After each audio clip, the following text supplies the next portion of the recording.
DAX 30 RoboTrade. Je vais vous faire une petite présentation rapide de l'indicateur 911 RS.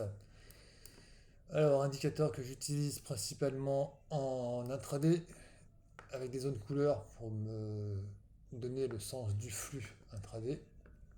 Donc, généralement le M15. On va encadrer un pour montrer un exemple. Donc, généralement, je rentre sur zone couleur M15 et sur un signal d'une unité de temps inférieure. Voilà, comme ici, zone M15, signal d'achat ici, TP, BE, et généralement un stop loss que je remonte sur la TR ici, et qui nous aurait sorti à 375. Ça, c'est pour les signaux. Le signal, on le retrouve en bas du graphique, achat ou vente, et possible de créer une alerte en clôture de bougie ou de placer un OC à l'achat ou à la vente et gérer la position en manuel. Vous avez aussi les divergences, voilà, qui sont affichées ici. On a un screener de divergence aussi qui se trouve, il est là. Donc si on le remet en M15, on va le retrouver. Vous voyez, vous pouvez créer une alerte sur un signal de divergence. Une fois qu'il est validé, il sonnera.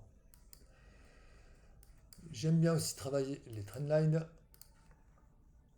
Voilà, en général quand elles compressent. Cassure de trendline, on fait le pullback et on retombe bien sûr. On peut ajuster la position et la travailler sur une unité de temps inférieure. Nous avons plusieurs screeners, par exemple le screener pour les signaux. Ça, c'est les signaux daily, mais ça fonctionne sur toutes les unités de temps. Qu'est-ce qu'on a ?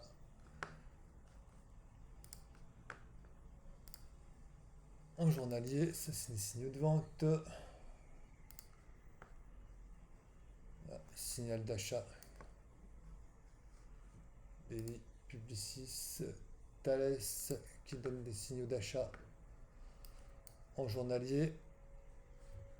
Et on peut les travailler sur toutes les UT. On va s'en mettre dans l'achat.